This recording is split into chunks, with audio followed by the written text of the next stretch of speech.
Vice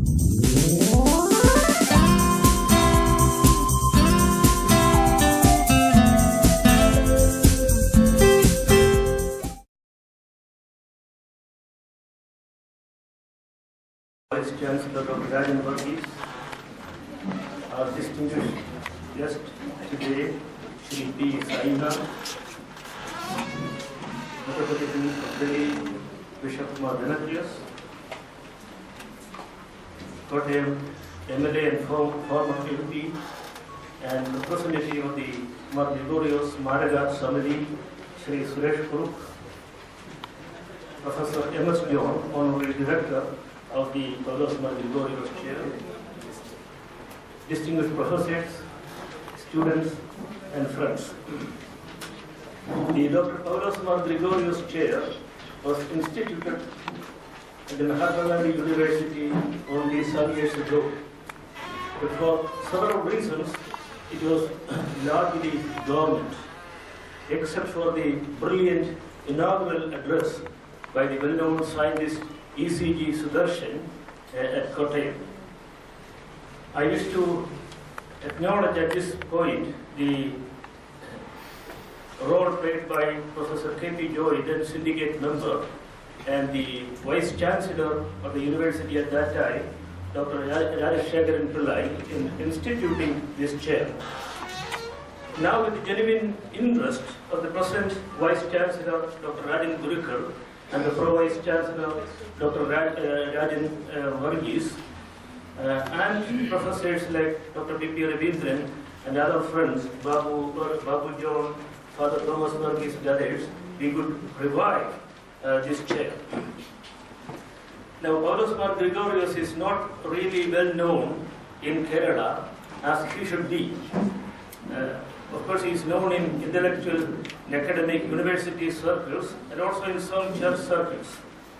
Since 1975, he had been living mostly in Delhi and working in national and international fora. As an unusually brilliant speaker and writer, he took up the cause of the poor and the marginalized in various parts of the world. He never used the word third world.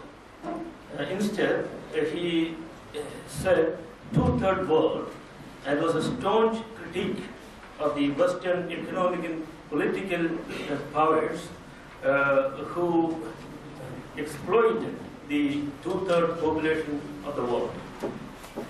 One of his major studies was on the European Enlightenment movement that spawned, among others, what is called modernity in our world today. He produced two major works, Enlightenment East and West, which was written at the Institute of Advanced Studies in Shimla, and A Light Too Bright, published by the New York State University. A critique of Western Enlightenment movement, he wrote various books and articles, and then he spoke in many intellectual and academic fora in Western world as well as in Eastern Europe.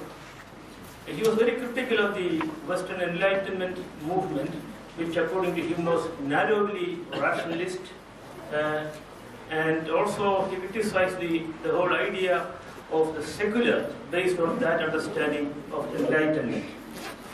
In India, he proposed the alternate enlightenment that originated in our country in the teachings of the Buddha and also developed by Buddhist philosophers later. This counter-enlightenment is very much reason-based, but also takes into account values of transcendence on a broad basis. So Gregorios proposed that this Asian enlightenment and not the West European enlightenment should be the basis of Indian secularism. The idea of the Sarvadharma Sambhavana should be positively assumed by Indian secularism, rather than negating religious values and the dimension of the transcendence, according to him. Gregorios was a great humanist, though he himself did not like that word. His work, Cosmic Man, written in the 70s of the 20th century, explored the fundamental question, what is human?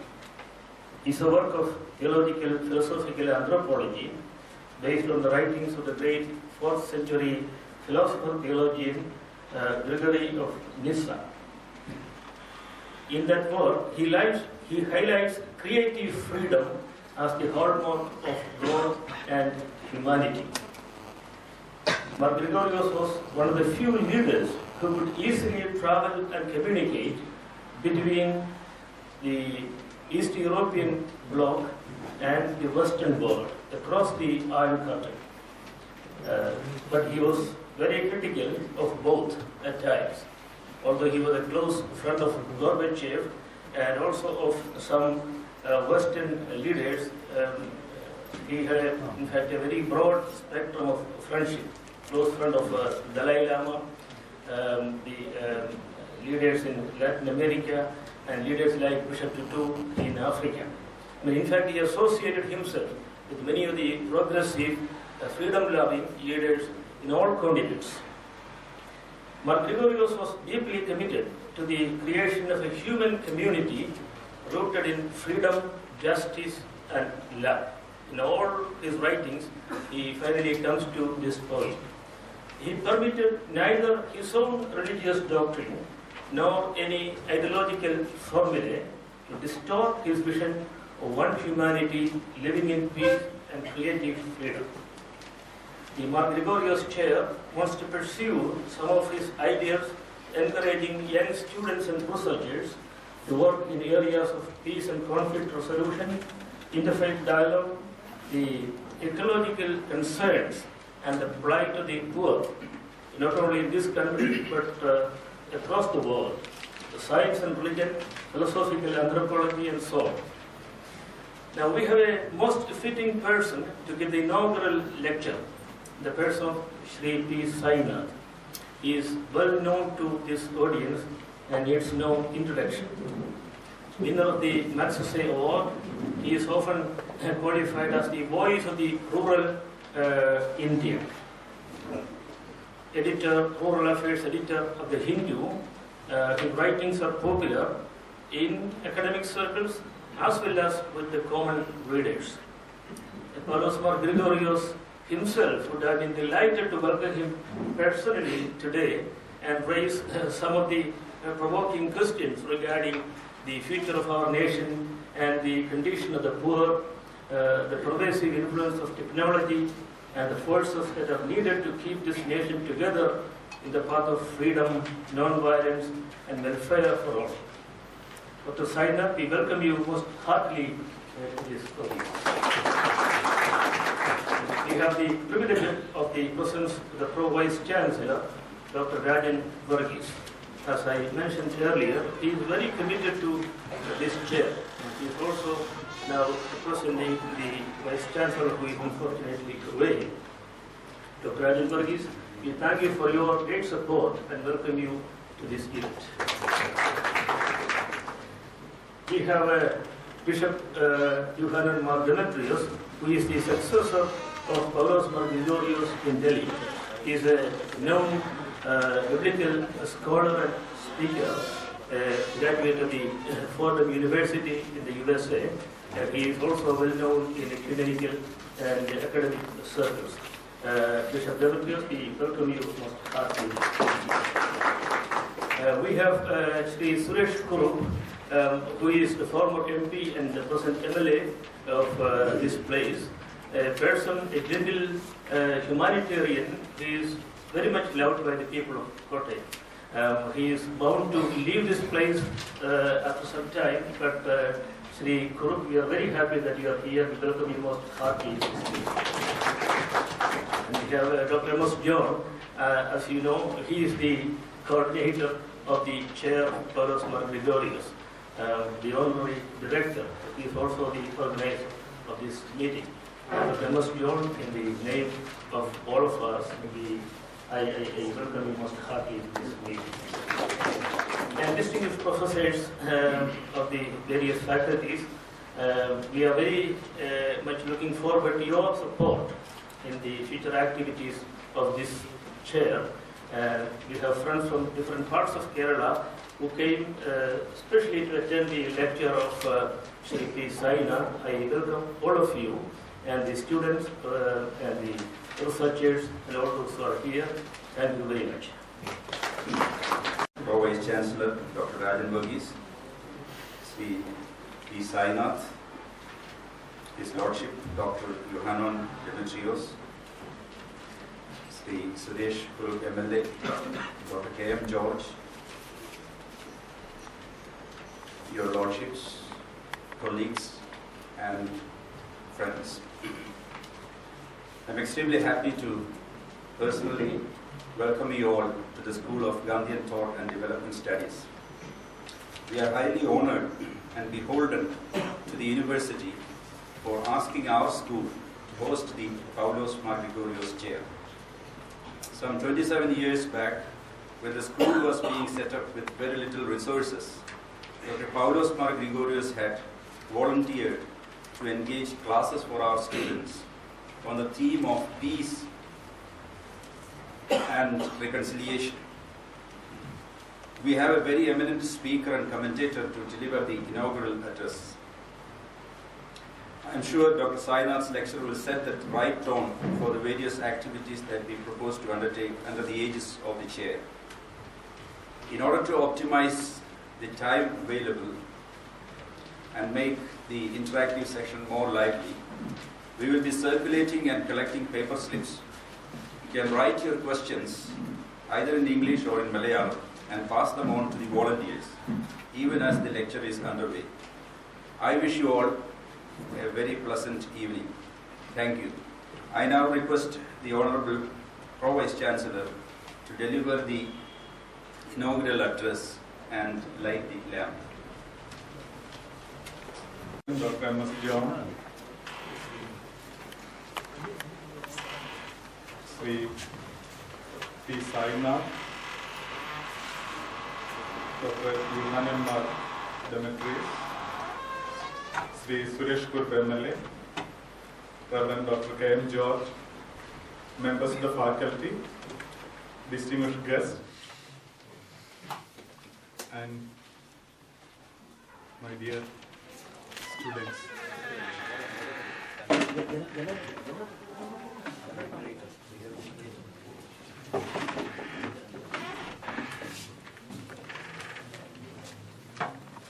And of a great visionary.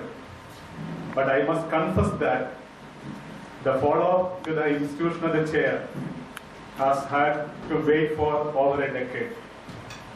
The commitment to commemorate a great life must be periodically reinforced through the politically and culturally significant projects. It is unfortunate that this does not always take place in the modern university. Commitments languish in an ever-swelling arcade. I am happy that I am part of the administration at this moment when this urgent obligation finally comes alive. It gives me indescribable pleasure to formally inaugurate the activities of the Paulos Gregorios Chair. We have with us a rare individual whose critical alertness and vigilance have laid bare the decadence of many of our hallowed institutions. With a declared preference to report rural India, Sri P. Sainath has directed his critique at all aspects of Indian life and governance, including poverty and affluence, priorities of planning, genetically modified crops, the irony of disasters, the fourth estate, and a host of other subjects. We look forward to an intellectually stimulating session. My short tenure as part of the administration of this university has given me the advantage of a view from within. This perspective on higher education was not available to me when I was a student, a researcher, or a teacher. My observations are not specifically about this university. The idea of the university as an institution, both in the West and in India, has been passing through a transition. All through its evolution, the university has assumed a critical mission closely related to the idea of the nation state and the idea of culture. The functions that sustain this mission have always been teaching, research, and administration. The last decades have witnessed administration during turning more complex and elaborate. The modern university was certainly a product of Western Enlightenment, but it hardly participates anymore in the historical project for humanity that was the legacy of Enlightenment. The mission of critical inquiry has largely been replaced by workers' rhetoric of accreditation, indices of quality, and the innovation of terminology of human resource, knowledge transfer, and delivery modes. As an administrative functionary, I admit that I too is implicated in the transition to the neoliberal modes of administered research and administered teaching. I made this observation to point to what makes possible, what makes people like Dr. Paulos Gregorios unique. Most of us are capable of comprehending changes after the event or during the event. My observations of the idea of the university belongs to this category. Gregorios belongs to the exclusive community of individuals endowed with foresight. Borrowing from the terminology of the church, I would place him in the prophetic tradition. Prophets are a rare breed. They are like sensitive instruments that respond to the minutest fluctuations, be they at the molecular or the subatomic levels. I am not speaking about the analytic skill. Analysis involves dissection and division of the system to comprehend how it works. Rather, I am speaking of the very special sensitivity which enables an individual to feel every change in the matrix. I would like to think that people of such sensitivity fall within the prophetic tradition. Deep insight into the present would trigger the simultaneous extension into the future that is yet to unfold. They respond with passion, with intensity, and certainly anger to present tendencies because they can already see the catastrophic consequences. As early as the later years of 1980s and the early years of 1990s, Gregorios could speak with electrifying clarity about the cultural and political consequences of the new economic dispensation that awaited in the wings. In the nature of a vision, he would discuss the process of restructuring and the emergence of the new network of transnational capital and the new corporate dynamics. That is why I place him in a prophetic tradition. I like a prophet seeing deep into the mysteries that lie beyond the visible horizon of ordinary mortals. Gregorios Tirumeni could speak about the relentless mutations of capital, the invisibility of controlling structures, the inevitable degeneration of nation states, and the innocent protocols of the future and the new forms of desire that are bound to emerge. He would sound notes of caution, voicing his warning and exert the urgent need for a new informed vigilance. At a time when WTO had been less than a rumor, he declared categorically that when the GATT becomes operational, the constitutions of all nations, including India, and their sovereignty would be defined. He described globalization as the economic policy of new imperialism. Gregorios has been celebrated through Bukilian biographies and articles.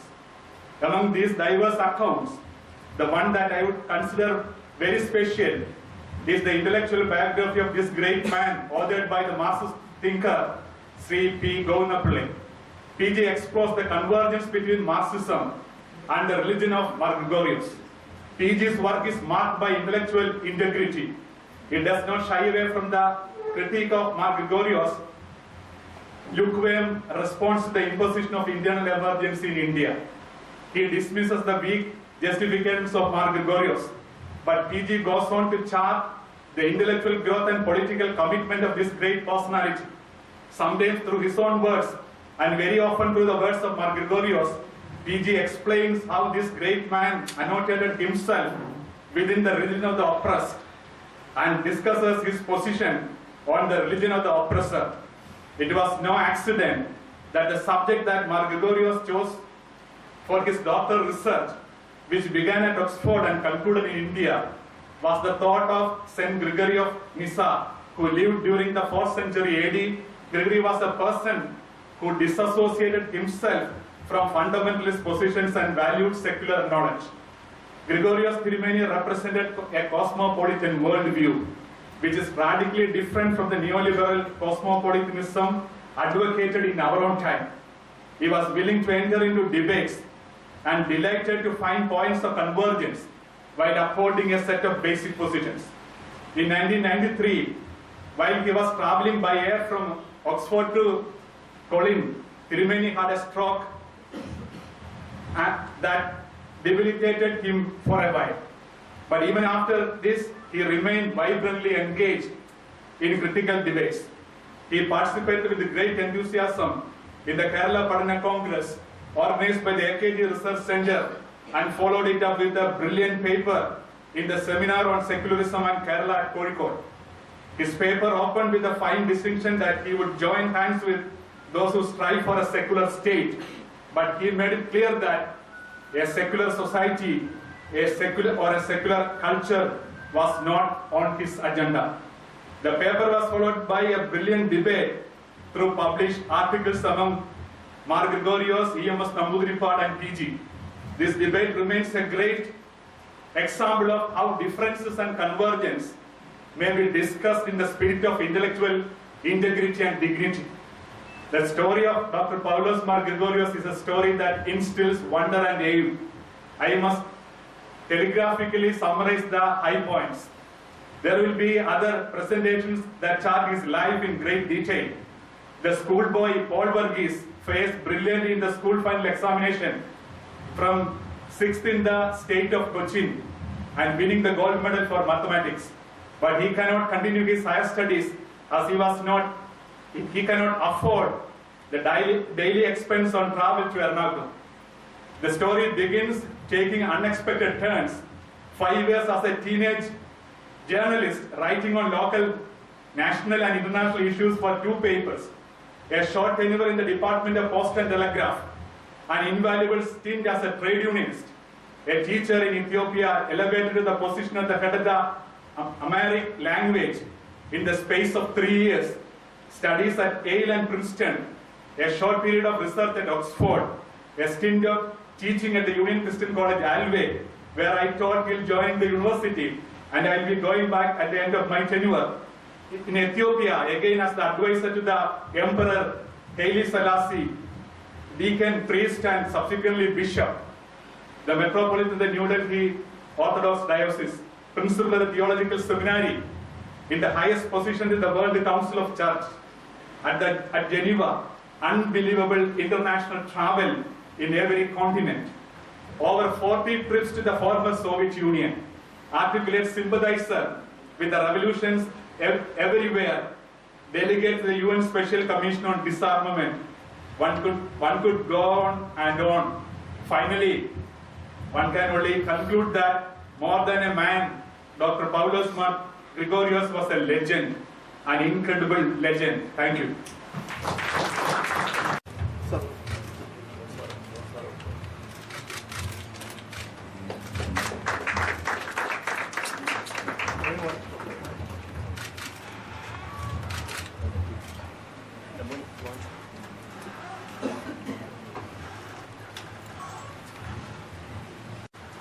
It is indeed a tribute to the person that many of us encountered as the late Dr.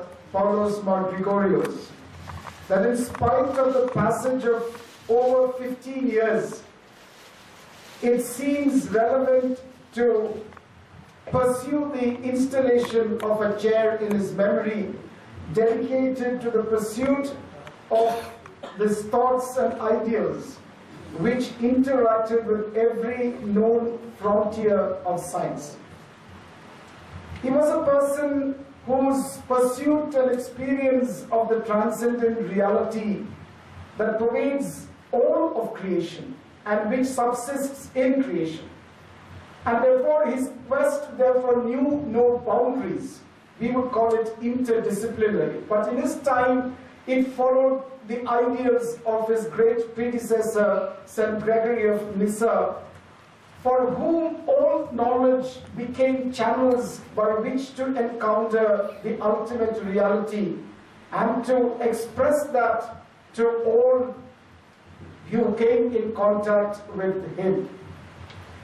Metropolitan Gregorios' life can probably be summarized in 3 words. I know the details of his life have been detailed here by several others. We will continue to do so. But I would like to just emphasize these 3 words from my summary point of view. One was his deep desire to experience. And the second was his equally interesting ability to interact or exchange. And certainly, like a good teacher, he was always interested in expressing what he experienced and exchanged. Like many who pursue after scientific facts that undergird reality, Metropolitan Gregorios looked at society from a very, very transcendent perspective. And therefore, his ability to experience this ultimate reality gave him the prophetic insight to look at the fundamentals of all human science and to critique it, whether it was psychiatry or medicine or psychology or philosophy, all of which for him were avenues and channels by which he could come into encounter with what we would generally describe as God. But it did not stop there, and as he pursued this experience, it was also an interchange, a dialogue between any person and every person, whether it's on the plane or on the subways of New York. He would like to interact with the average person, and he could do this with a facility which was very surprising. He could engage in a discussion with a little boy of maybe 10 years. He would feel totally at ease sitting next to a Kiowa Indian in his teepee or riding in the subway and talking to the commuters. Just as well, he could hold his own and exchange his ideas with learned professors and scientists, psychiatrists, politicians, diplomats. It didn't matter what the contours in which a person came packaged. His identity and experiences and stories of experiences always held a source of understanding and of deep interest for Metropolitan Gregorios. He was a person who was also a great teacher, and he could express what was so complex and compound in simple and ordinary language which could be understood and appreciated by little children. I've seen this in churches as little children from the Sunday school gathered around him, and he could tell them about so many details of life, very interesting and in language and terminology which they would understand. I remember on one occasion we had a seminar at the Orthodox Theological Seminary to which the late Sri K. Matthew was present. And he was talking about many philosophical categories prevalent at that time, or rather the major flavor of that time. And as Metropolitan Gregorios explained what these philosophical terms and ideas were, Sri K. Matthew finally came to the stage and said, I've always wondered what these great philosophers were talking about, and it is only Metropolitan Gregorios has been so ably make me understand what the philosophy of this postmodernism is. And therefore, it is such a commendable achievement that this versatile genius to whom we pay tribute today is being remembered not only by the institution of his chair, but we have a pursuit of his ideas and thoughts because they bring out our own desires and quest to experience and to express, to interact and to exchange our own understanding and pursuit of the transcendent. We certainly have an extremely like-minded mind in Sinai to give us this lecture, and I'm sure that, like all of you, I am equally interested to see what our distinguished guest would like to tell us about his views on what we look forward to in this lecture. And I'm just as eager to commend the organization, Dr. Paulos Gregorios Smaraga Samavi, for their interest and endeavors in setting up this chair. Because what Dr. Paulos Gregorios pursued, what he sought after, what he liked to share with others is something that should continue to bring light to us. Those of us who look to our lives in question and in search should be grateful for the tributes, or rather for the thoughts of Dr. Paulos Gregorios, because he lit in his own way a path for us to understand our contemporary society and how we interact with our environment. I conclude my words of felicitation. I trust and I hope that this chair that has been instituted here will become a source which will inflame many minds, many hearts to pursue the ideals and thoughts that Dr. Paulos Gregorios set for us, expressed to us, so that all humankind will always be able to say with thanks a word of gratitude to this versatile genius, and at the same time pursue his ideals for the betterment of all humankind. Thank you.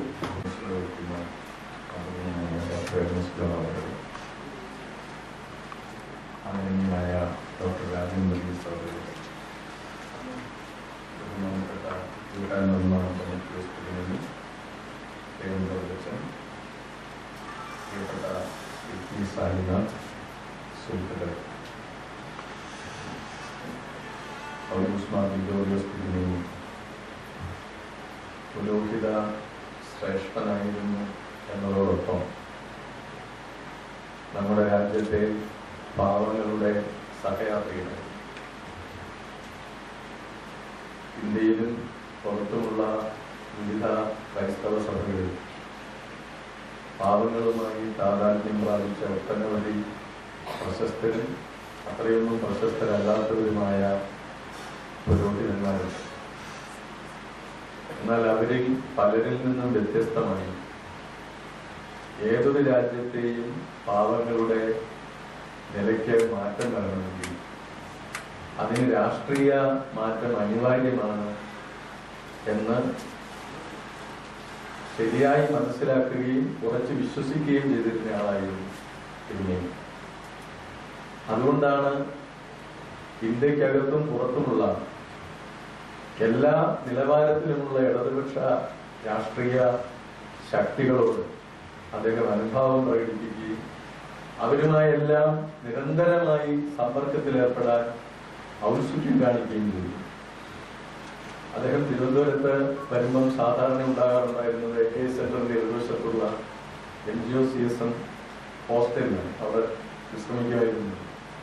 അപ്പൊ അവിടുത്തെ അച്ഛൻ ഞങ്ങളെ ആരെക്കുറിച്ചൊക്കെ പറഞ്ഞിട്ട് ഞങ്ങളെ കാണണം എന്ന ആഗ്രഹം വരും. ഞങ്ങളെ SFI പ്രവർത്തകരായിരുന്ന സമയത്ത് അങ്ങനെ അദ്ദേഹം ഉണ്ടായിരുന്ന ഒരു അവസരത്തിൽ അദ്ദേഹത്തെ പോയി സന്ദർശിച്ചത് ഞാൻ ഇപ്പോഴും ഓർക്കണം. അപ്പോഴെല്ലാം അദ്ദേഹം വളരെ വൈബ്രന്റായി അദ്ദേഹം ചോദിച്ചിരുന്നത് ഈ ഓരോ പ്രദേശത്തെയും ഇടതുപക്ഷ രാഷ്ട്രീയ പ്രവർത്തനത്തിന്റെ രീതികൾ, അതിന്റെ ഗതിവിഗതികൾ ഇതെല്ലാം അദ്ദേഹം സൂക്ഷ്മമായി മനസ്സിലാക്കുകയും അതനുസരിച്ച് പ്രതികരണങ്ങൾ രൂപപ്പെടുത്തുകയും ചെയ്തിട്ടുണ്ട്. ഇപ്പോ ഈ നവ ലിബറലിസം അരങ്ങു തകർക്കുന്ന ഈ കാലത്ത് അദ്ദേഹത്തിന്റെ പോലെയുള്ള ഒരു ശബ്ദം, വ്യത്യസ്തമായ ശബ്ദം, വ്യത്യസ്തമായ വേദികളിൽ നിന്ന് മുഴങ്ങുക എന്നുള്ളത് വളരെ പ്രധാനപ്പെട്ട ഒരു കാര്യമാണ്. അദ്ദേഹത്തിന്റെ അഭാവം ഏറ്റവും അധികം അനുഭവപ്പെടുന്ന ഒരു കാലമാണിത് എന്ന് പറയാൻ ഞാൻ ആഗ്രഹിക്കുന്നു. അതേപോലെ അദ്ദേഹത്തെ അനുസ്മരിക്കുന്ന ഈ ആദ്യത്തെ പ്രഭാഷണം നടത്താൻ ഇവിടെ എത്തിയിരിക്കുന്ന സായിനാഥ്, ഈ സദസ്സിന്റെ മുമ്പിൽ സായിനാഥിനെ ഞാൻ പറയേണ്ട കാര്യമില്ല. ഈ ഇന്ത്യ ഗവൺമെന്റ് കഴിഞ്ഞ 10-20 വർഷക്കാലമായി കൊട്ടിഘോഷിക്കുന്ന വളർച്ചാ നിരക്കുകളുടെ വ്യക്തതയും ഈ സാമ്പത്തിക നയസമീപനം ഇന്ത്യൻ ഗ്രാമങ്ങളിൽ വിതച്ച ദുരന്തവും ഇതേപോലെ അനാവരണം ചെയ്ത മറ്റൊരു പത്രലേഖകനും ഇന്ത്യയിലില്ല.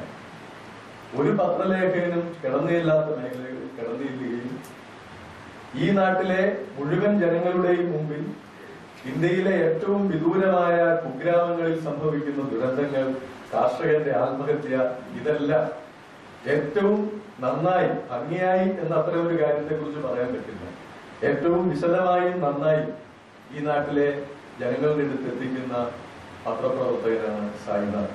അദ്ദേഹവും ഗ്രിഗോറിയോസ് തിരുമേനി വ്യത്യസ്തനായ പുരോഹിതൻ എന്ന് പറയുന്നത് പോലെ തന്നെ വ്യത്യസ്തനായ പത്രപ്രവർത്തകനാണ്. അദ്ദേഹം ഇന്നത്തെ ഈ പ്രഭാഷണം നടത്താൻ അദ്ദേഹത്തെ പോലെ യോഗ്യനായ മറ്റൊരാളുമില്ല എന്ന് ഞാൻ കരുതുന്നു. ഗ്രിഗോറിയോസ് തിരുമേനിയുടെ ഓർമ്മയ്ക്ക് മുമ്പിൽ തലകുനിച്ചുകൊണ്ട് ഞാൻ നിർത്തുന്നു. നന്ദി, നമസ്കാരം.